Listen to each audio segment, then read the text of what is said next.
the lights dim, the air softens, and the journey begins, not in the gleaming courts of Renaissance princes or among the marble ruins of Rome, but in that in-between land so often branded as ignorant and dark, the Middle Ages.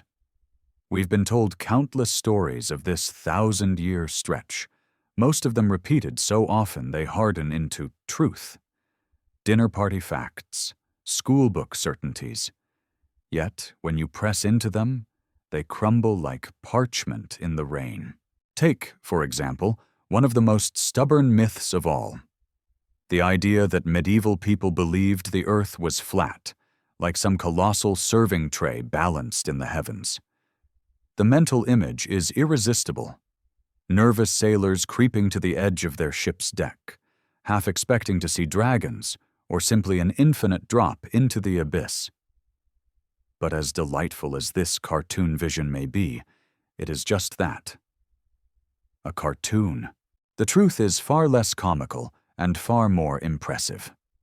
Medieval scholars, monks, and even sailors themselves knew the earth was round. In fact, they inherited this knowledge from the ancient Greeks. Eratosthenes, working in the 3rd century BCE, had calculated Earth's circumference with nothing more than a stick, a shadow, and a keen mind. His methods, measuring the angle of the sun's rays in 2 different cities, were still taught in medieval schools. This was not secret knowledge. It was part of the intellectual bloodstream of the era. And if your average villager or fisherman didn't know the technicalities of spherical geometry, they certainly noticed that a ship's mast vanished over the horizon before its hull. No degree in astronomy required, just sharp eyes and common sense. Mariners navigating the North Sea or the Mediterranean didn't picture their ships tumbling into cosmic nothingness. They relied on horizon lines, wind patterns, and the predictable curve of the world beneath their feet. Why, then, do we still imagine medieval Europe as a carnival of flat Earth believers? The blame lies not with the Middle Ages, but with the centuries that followed. In the 19th century, writers such as Washington Irving painted Christopher Columbus as a heroic visionary, bravely sailing west while the world's learned men clung to flat Earth dogma. The story made for good drama, but it was a distortion. Columbus's true debate wasn't about whether the world was round. Everyone agreed on that. The argument was about how big it was, and Columbus, disastrously, thought it was much smaller. Without the Americas conveniently blocking his path, he and his crew would likely have starved in the middle of the Pacific. Even in art, the evidence of round Earth thinking is everywhere. Medieval paintings depict Christ holding globes, kings posing with miniature spheres of power. These were not props of fantasy. They were deliberate symbols of a world understood as round, whole, and ordered. Who would cradle a globe if they believed their kingdom floated on the back of a cosmic pancake? Here is where curiosity should stir. Why would later centuries choose to paint the Middle Ages in such dim light? The answer is pride, perhaps even arrogance. Renaissance humanists wanted their era to shine as a rebirth, a sharp contrast to what came before. By labeling medieval thought as ignorant, they cast themselves as bringers of dawn. It's a rhetorical trick as old as history. To make your time look brighter, you make your ancestors appear darker. And so the myth hardened, not because it was true, but because it served a purpose. To mock the past is to flatter the present. But there is something deeper at work here, too. When we imagine the Middle Ages as blind, foolish, or naive, we comfort ourselves. We place distance between their world and ours. We tell ourselves we are rational, enlightened, immune to the kind of errors they supposedly made. Yet in doing so, we miss the real lesson. That human knowledge is always fragile, always a tapestry of discovery, misunderstanding, rediscovery, and myth. The medievals were not so different from us, full of curiosity, blind spots, and brilliant flashes of insight. Picture it, a monk in a cold scriptorium, tracing circles on parchment with compass and ink, explaining the motion of the heavens. A sailor at dawn, eyes narrowed at the horizon, watching the world curve away beneath the rising sun. A king, hand resting on a gilded globe, signaling to his court not ignorance, but dominion. To call these people flat earthers is not only wrong, it steals from them their dignity, their brilliance, their stubborn survival in a world both beautiful and brutal. And perhaps it steals something from us as well, the chance to recognize in their struggles a mirror of our own. Thus, the first veil of myth is torn away. The Middle Ages were not a time of people trembling on the edge of a flat earth. They were a world already in dialogue with the cosmos, already heirs to ancient knowledge, already shaping the foundation on which our modern science would one day stand.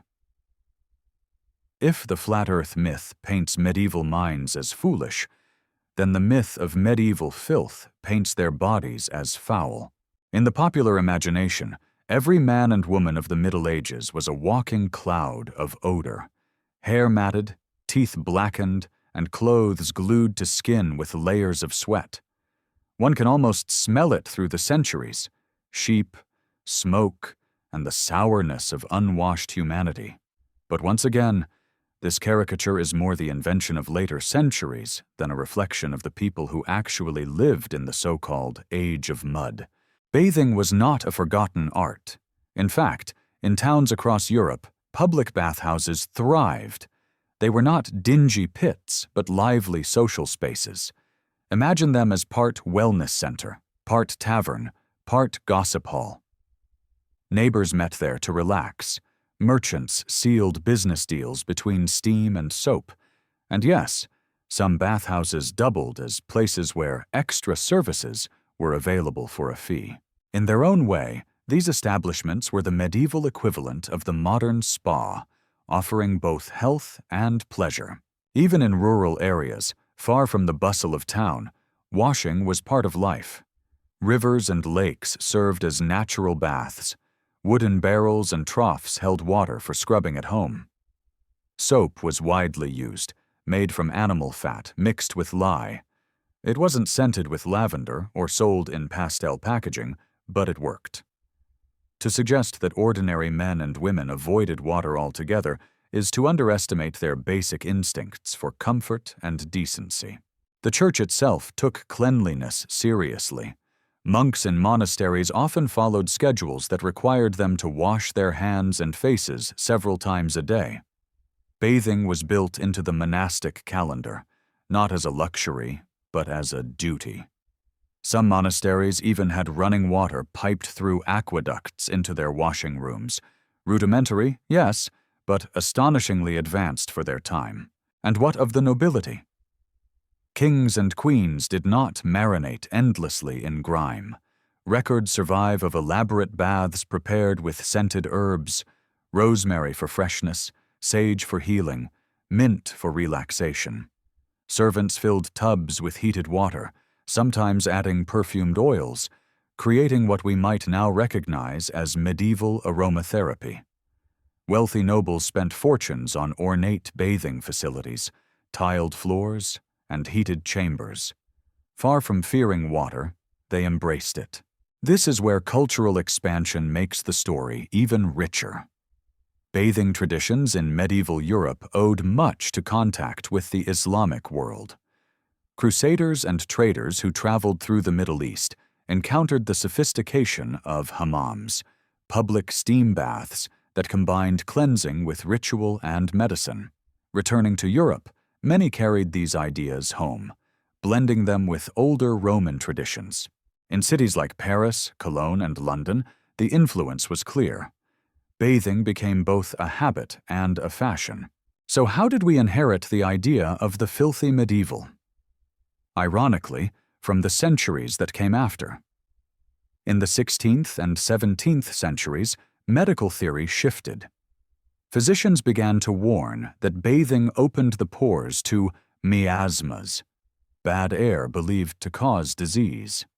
Washing too often, they argued, could invite sickness. And so, paradoxically, people in the Renaissance and early modern era often bathed less than their medieval ancestors.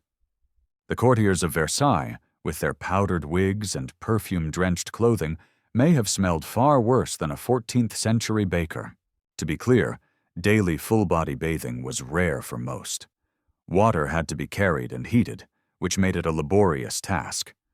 Instead, many washed selectively, hands, faces, feet, enough to meet social expectations. And yes, not everyone had the same access. A peasant family in winter, scraping through scarcity, likely bathed less than a wealthy merchant in summer. But the sweeping idea that water was feared, that soap was unknown, or that Europe was one vast unwashed armpit, is nothing more than lazy slander. There is even poetry in their relationship with water. Chroniclers describe peasants standing in summer rain, arms spread, laughing as the sky itself washed them clean. Monks wrote about rivers as both places of prayer and purification. In medieval thought, water was not only physical, it was spiritual, symbolic of rebirth and renewal. Baptism itself was the most profound bath of all, marking the soul's cleansing as surely as soap marked the skin's. So, the next time you hear that medieval people lived in filth, imagine instead the lively bathhouse, steam curling upward as laughter and debate echo from its chambers. Picture the herbal bath of a noblewoman, fragrant with rosemary and mint.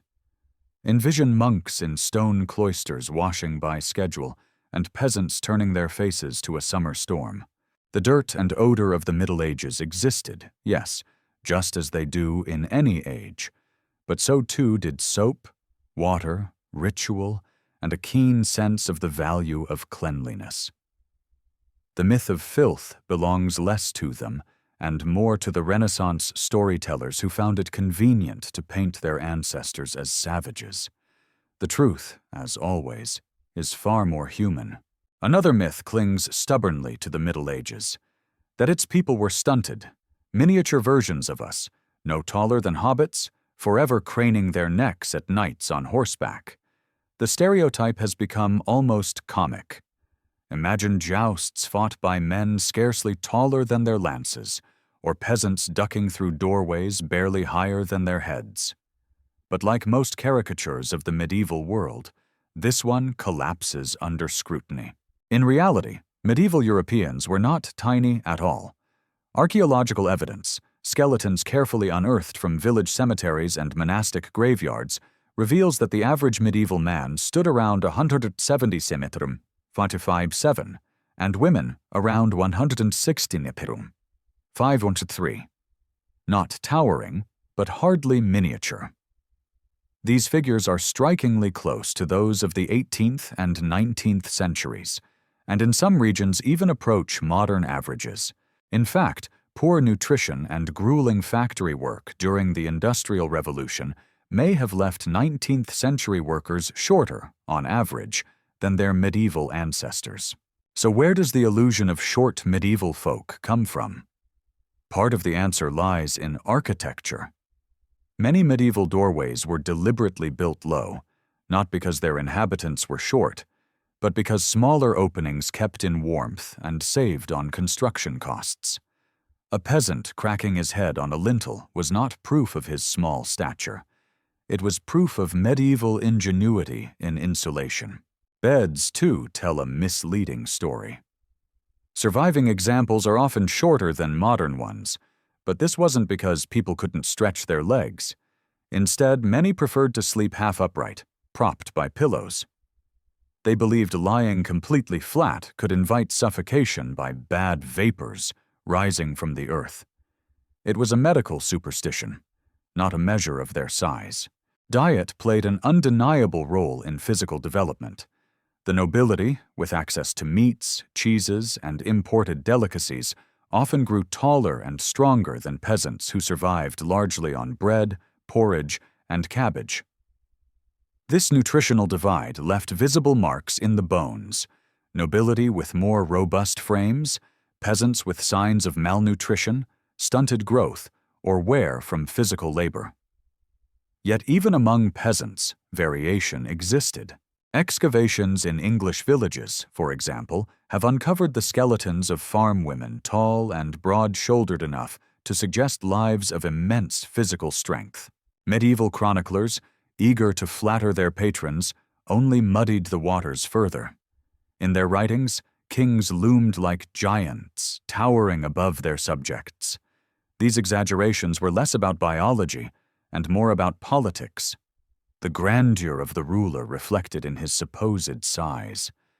If a scribe could claim a king killed a boar with a single glare, why not also stretch him a few inches taller? And yet, the range of medieval bodies was as diverse as our own. Some were tall, lanky figures striding through castle courtyards. Others were short, stocky laborers hauling stones for cathedrals. Market women were known for their imposing strength, broad-backed and quick to defend their stalls with fists or ladles. Not everyone looked like a storybook knight, but neither were they the miniature curiosities of modern myth. What's more, height itself is a misleading measure of vitality. Life expectancy and bodily endurance often mattered far more. Medieval people walked extraordinary distances, labored outdoors from dawn until dusk, and survived climates without central heating. Their bodies bore the marks of this life: arthritis, worn teeth, healed fractures. These were not signs of weakness, but of endurance. To compare across cultures is revealing, too. In medieval Japan, the average height of men hovered closer to 5'3" pours. In some regions of Africa and the Middle East, heights varied widely depending on diet and lifestyle. Medieval Europeans, far from being outliers, fit comfortably within this global pattern. The notion that they were drastically smaller than modern humans is simply an invention of later centuries, when ruins and relics were misread as proof of miniature people. The myth also feeds a psychological narrative. By imagining our ancestors as physically diminished, we cast ourselves as superior, taller, stronger, more evolved. It is a comforting illusion of progress. But when you stand face to face with the reconstructed skeleton of a medieval knight, his long bones stretched across the display case, you realize how misplaced that arrogance is. He could have walked beside you in a city street today and passed unnoticed. So the next time you picture the Middle Ages, replace the tiny caricatures with a more human spectrum. Picture the tall knight adjusting his helmet before entering the tilt yard, the wiry peasant woman lifting sacks of grain with ease, the stocky mason carrying stone after stone to raise the cathedral walls. They were not dwarfed, but enduring, their bodies shaped by diet, labor, and belief, just as ours are today. In short, the medieval world was not populated by a race of miniature humans, but by men and women much like us, varied, flawed, resilient, and surprisingly familiar. If you flip through an old history textbook or listen to the shorthand of popular culture, the Middle Ages often appear as a 1,000-year blackout. Rome falls, the lights go out, and Europe supposedly spends centuries shuffling through mud until the Renaissance swoops in like a sunrise. It is one of the most enduring caricatures of history, an entire era dismissed as the Dark Ages. But the phrase itself is misleading, even dangerous, because it blinds us to what really happened. The collapse of the Roman Empire did not extinguish human thought or creativity. It redirected them. People did not simply stop inventing, stop building, stop imagining. Instead, they poured their energy into new questions: how to measure time, how to honor God through stone and glass, how to govern communities when empires had fractured.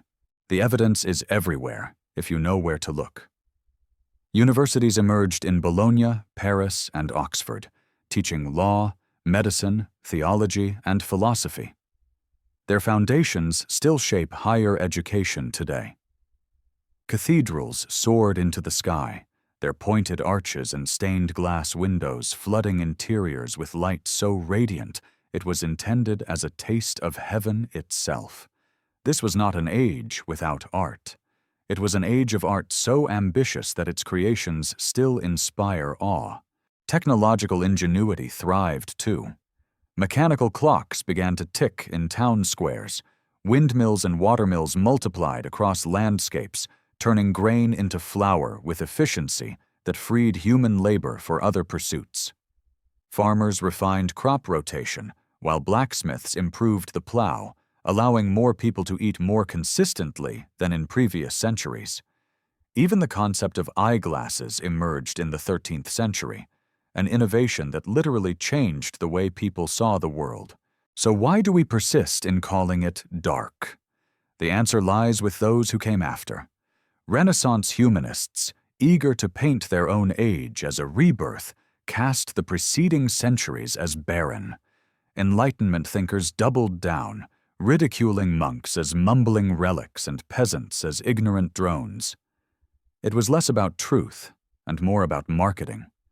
To shine brighter, they made the past look dimmer. And there is another culprit, light itself. Today, we see the medieval world through candlelit reenactments or stone ruins, their colors long faded. It is easy to imagine gloom. Yet in their own time, interiors were not perpetually dark. They had oil lamps, torches, hearth fires, and windows. More importantly, they had manuscripts glowing with gold leaf, walls splashed with frescoes, and festival days alive with music, banners, and dance. Darkness was not their defining feature. It is our misinterpretation, filtered through centuries of decay. Consider the manuscripts created by monks. Tiny figures in scriptoria bent over vellum, dipping quills into ink, producing illuminated works so intricate they almost seem impossible by candlelight. Gold leaf shimmered on the page. Pigments made from crushed lapis and rare minerals gleamed with startling brilliance. If this was an age without culture, no one seems to have told the monks of Lindisfarne or the artisans of Chartres. And life, far from being dull, could be startlingly vibrant. Tournaments saw armored knights smashing into each other for sport, cheered on by lords and ladies. Markets erupted with color and chaos, hawkers shouting, minstrels playing, chickens flapping, and even impromptu tooth extractions performed on street corners. Festivals blurred the line between sacred and profane, some so wild the church itself had to intervene to calm them down. Of course, not every moment was bursting with spectacle. Winters were long. Hunger was real. Disease stalked silently. But that is true of almost every era. What sets the Middle Ages apart is not emptiness, but transformation, a constant reinvention of ideas, systems, and art. To call these centuries dark is to deny their light, their creativity, their stubborn humanity. It is to miss the truth that innovation often grows in places overlooked by power.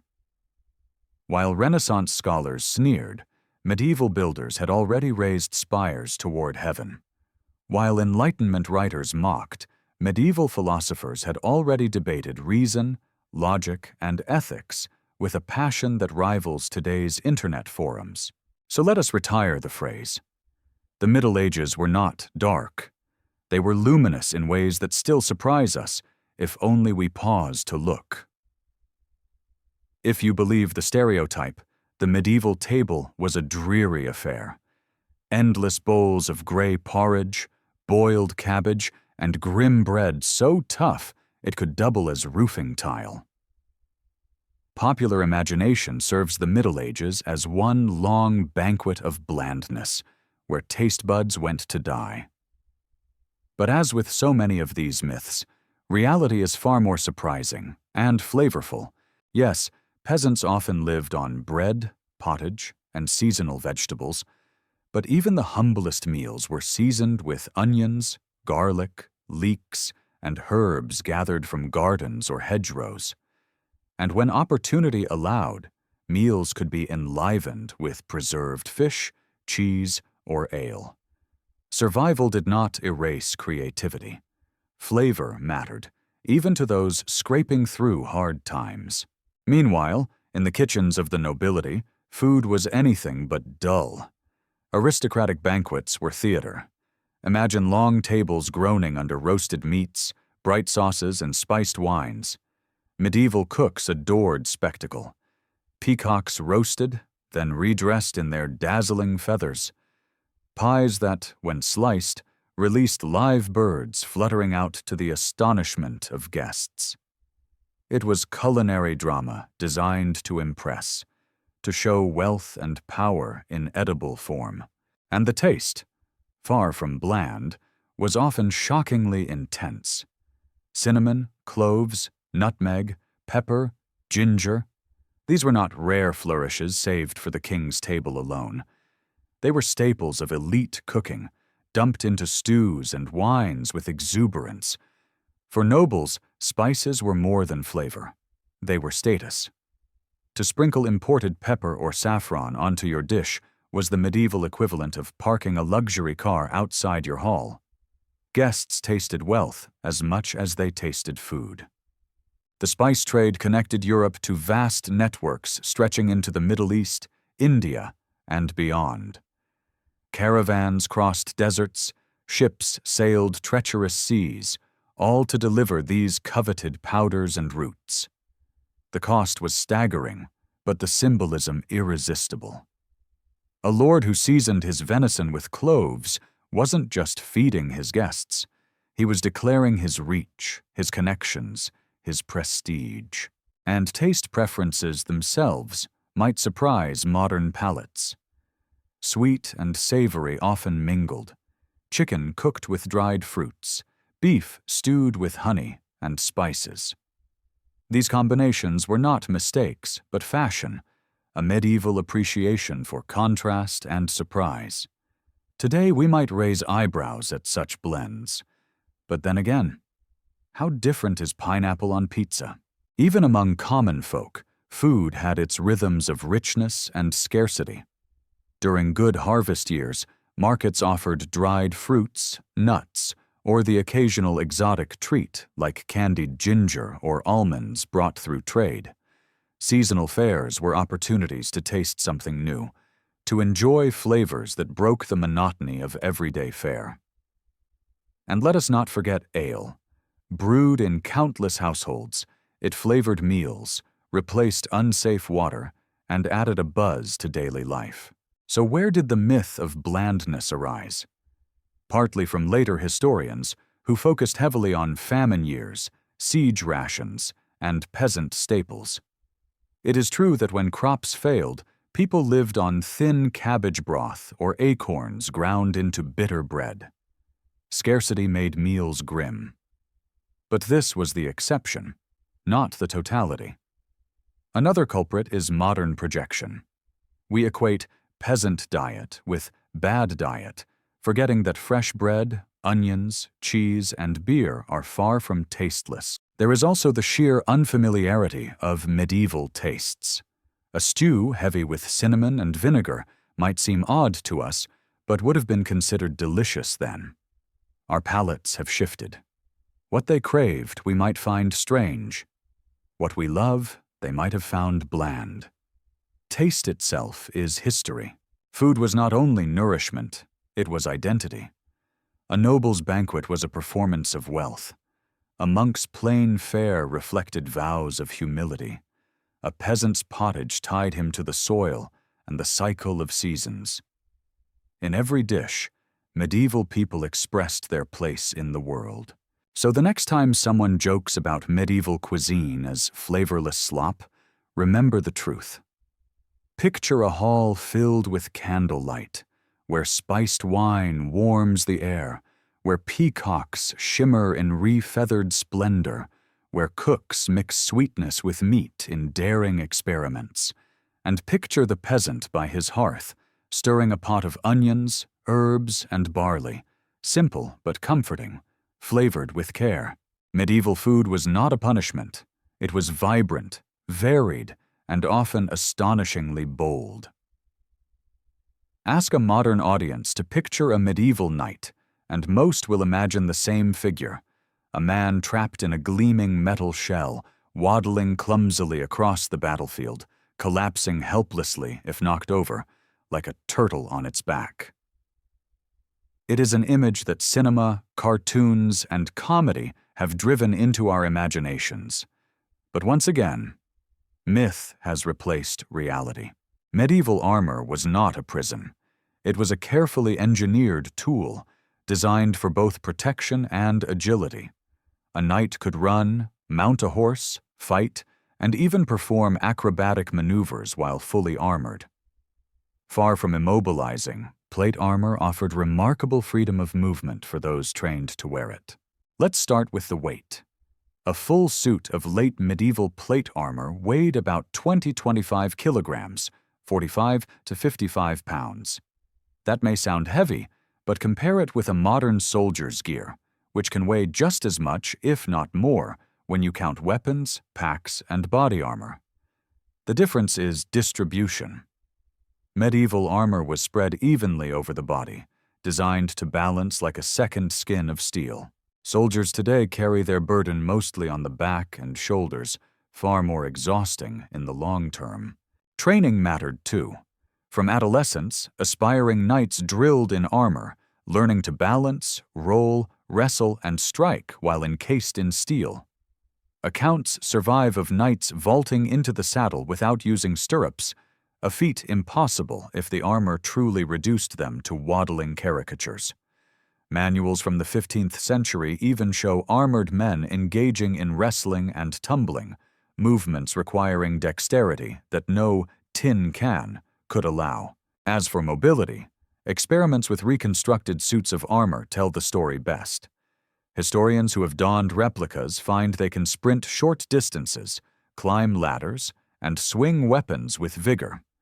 They tire more quickly, yes, but they are not incapacitated.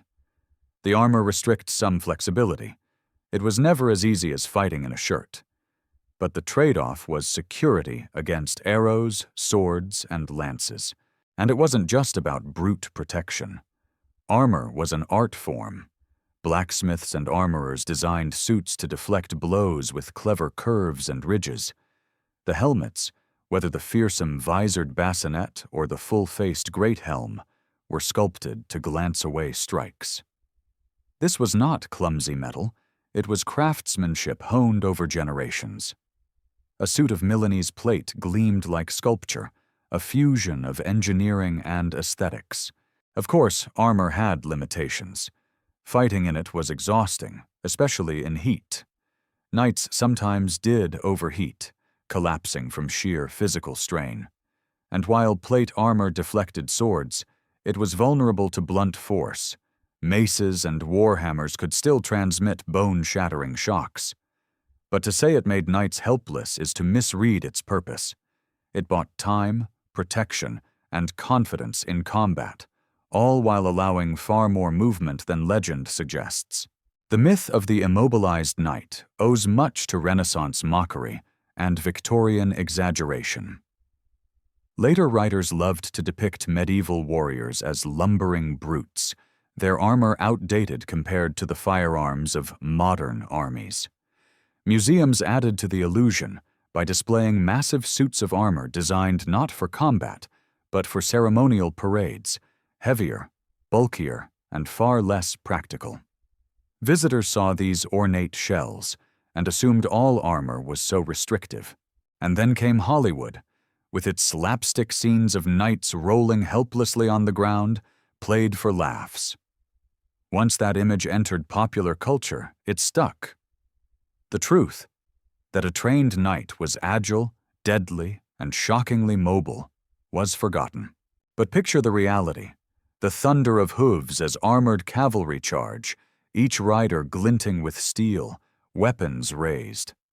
Picture duels where armored fighters circle, feint, grapple, and strike with speed that belies their encasement.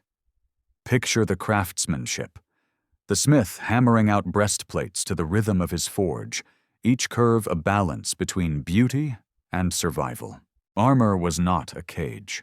It was confidence made metal, a tool that turned flesh and bone into something more resilient, more enduring.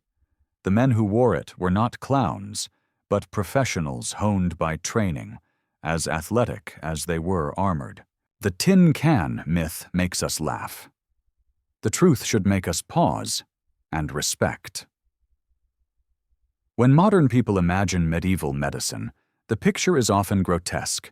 Leeches clinging to pale skin, doctors muttering superstitions, barbers hacking limbs with rusty saws, and prayers substituting for science.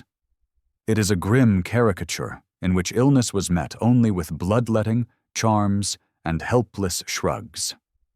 But the reality, while far from modern, was far more complex and surprisingly sophisticated. Yes, medicine was deeply entwined with religion and theory. Physicians worked within the framework of the four humors: blood, phlegm, yellow bile, and black bile, a model inherited from ancient Greek thought. To us, this seems misguided, but within its logic, medieval doctors developed treatments and observations that often worked. They noticed patterns. Fevers broke with sweating, wounds healed faster when cleaned, diet shaped health. Their reasoning was couched in humors, but their practice was rooted in centuries of observation. And beyond theory, there was skill. Barber surgeons, often dismissed as butchers, were capable practitioners.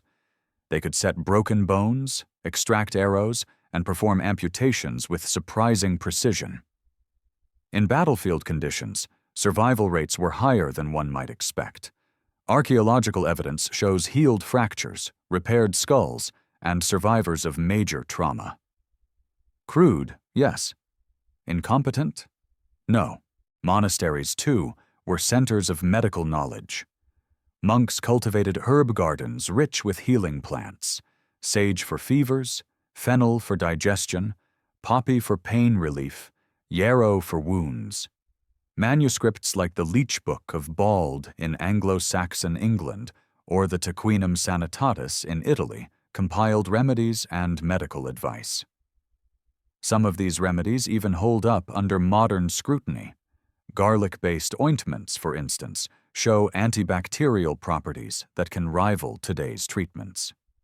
Medieval hospitals were not the sterile wards we know today, but they offered structured care: clean bedding, food, spiritual comfort, and basic nursing. Founded by religious orders, they were designed less to cure and more to comfort, but they nonetheless saved lives by providing shelter and sanitation. The very concept of the hospital as a community institution owes much to the Middle Ages. And then there were innovations. Trepanation, the cutting of a hole into the skull. Sounds barbaric, yet archaeological remains show that many patients survived the procedure, their bone healing cleanly afterward. Eye surgery, too, was attempted. Crude cataract removal by needle or suction, not pleasant, but proof of bold experimentation. By the 13th century, physicians like Henri de Mondeville and Guy de Chauliac were writing surgical manuals that guided practitioners for centuries. Contact with the Islamic world enriched European medicine further. During the Crusades and through trade, European scholars encountered the works of Avicenna, Al-Razi, and other Muslim physicians. Translations of their medical texts brought new methods, new drugs, and a renewed emphasis on careful observation. Far from isolated, medieval medicine was part of a global conversation. Of course, superstition lingered.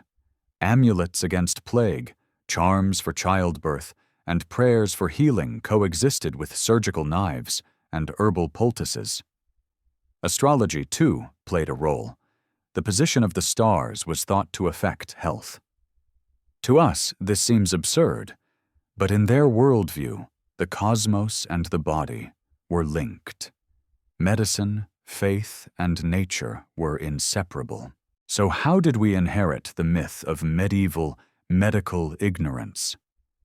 partly from the shock of the Black Death. When the plague swept across Europe, killing millions, people looked back and assumed medieval medicine had failed utterly. In truth, no medical system on Earth at that time, European, Islamic, or Asian, could have halted it. The plague outpaced every human remedy, yet its devastation cast a shadow over the reputation of medieval healing.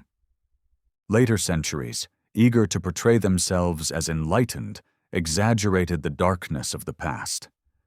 The surgeon with his saw became a symbol of brutality, the herbalist a symbol of superstition, and Hollywood carried it forward, with grotesque scenes of quacks and bloodletting played for laughs or horror. But the truth is more human. Medieval people fought to preserve life with the tools and ideas available. They stitched wounds, brewed remedies, measured pulses, and debated treatments. Some of what they did was flawed. Some was ingenious. Much of it laid the groundwork for what would come after. So the next time you hear someone dismiss medieval medicine as blind fumbling, imagine instead the surgeon steadying his hand as he extracts an arrowhead from a soldier's thigh. Picture the monk tending a garden of healing herbs. Picture the physician leafing through Avicenna's Canon of Medicine by candlelight, searching for wisdom across cultures. Ignorance was not the rule. Effort, struggle, and surprising insight were. Few images of the Middle Ages burn brighter in the imagination than the witch at the stake, screaming crowds, dark rituals, and fire consuming the supposed servant of the devil. In popular culture, the medieval period is painted as 1,000 years of relentless witch burnings, a world where superstition ruled and reason lay dormant. But this is another distortion, both of timing and of scale. For much of the Middle Ages, witchcraft as we imagine it hardly existed. Early medieval law codes mention punishments for sorcery, but usually treated it as fraud or petty crime rather than a grand satanic conspiracy. A woman accused of mixing potions or muttering curses might be fined, shamed, or at worst exiled, but large-scale executions were rare. Supernatural fears existed, but they were often woven into folklore, not enforced as a systematic hunt.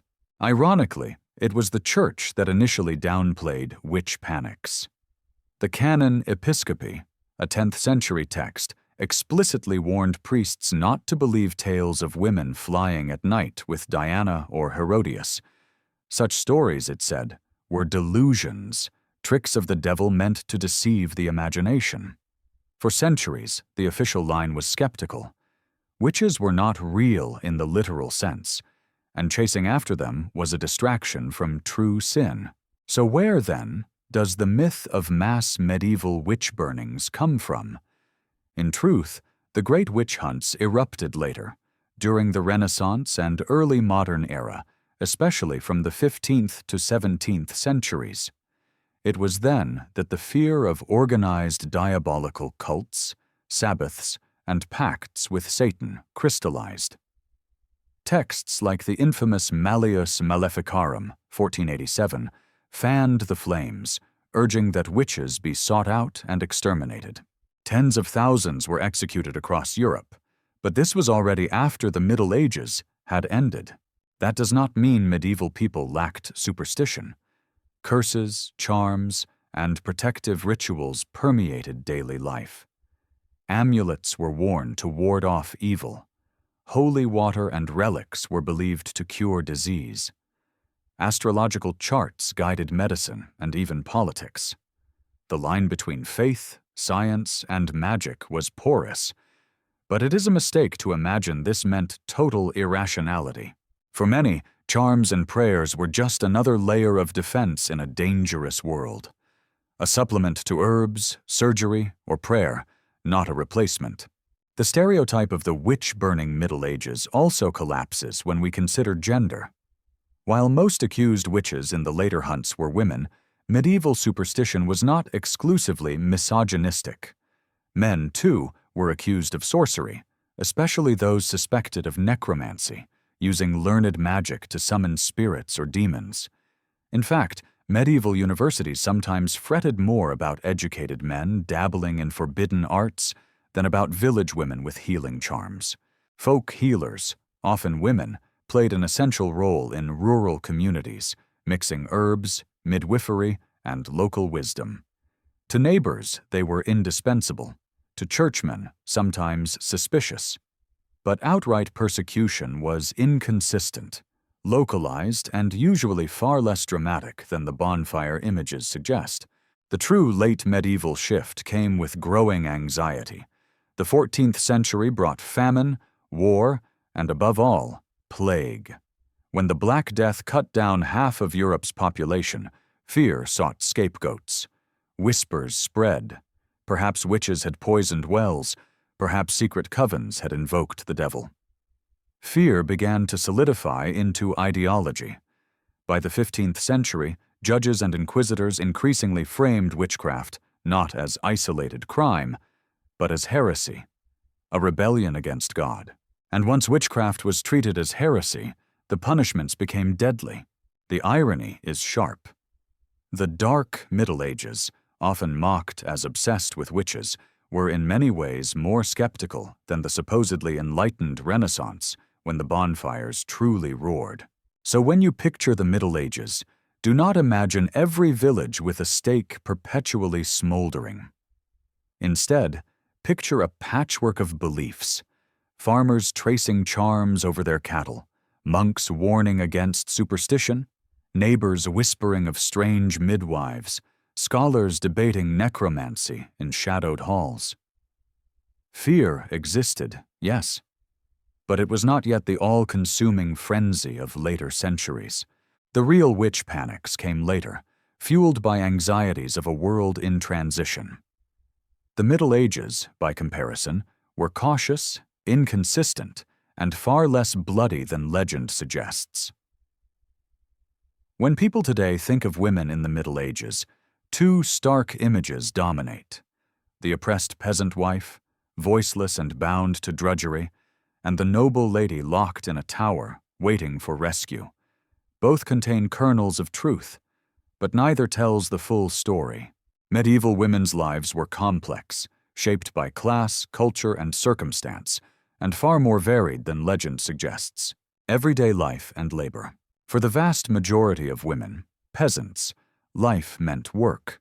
They farmed alongside their husbands, gathered fuel, brewed ale, spun wool, and tended children. Their labor was not supplemental, it was essential. A household could not function without women's contribution, whether in the fields or the hearth. Far from idle, peasant women were economic linchpins of rural survival. In towns, women played an active role in trades and markets. They worked as brewers, bakers, textile makers, and midwives. Some entered guilds, others sold goods in bustling markets. Court records show women suing over debts, managing shops, and even running workshops after a husband's death. Their agency may have been limited by law and custom, but within those frameworks, many carved out authority. Noble women and power. Among the nobility, women could wield remarkable influence. Noble women managed estates, commanded servants, and arranged marriages that forged alliances. When husbands went to war or crusade, wives often acted as stewards, overseeing finances, justice, and even defense of castles. Figures like Eleanor of Aquitaine or Matilda of Tuscany were not exceptions in kind, but in scale. Their prominence shines a spotlight on roles that many lesser-known women also played, if less visibly. Marriage was central, of course, but it was rarely a passive matter. Families negotiated unions for political and economic advantage, and women, especially noble women, were valuable assets. Yet within marriage, many exercised authority in the running of households. Medieval law sometimes recognized this. Femme sole status in towns, for example, allowed widows or single women to conduct business independently. education and spiritual life. Contrary to the myth of universal female illiteracy, women in religious life often had access to learning. Convents were centers of literacy, where nuns copied manuscripts, composed poetry, and engaged in theological debate. Figures like Hildegard of Bingen wrote music, science, and philosophy, earning respect across Europe.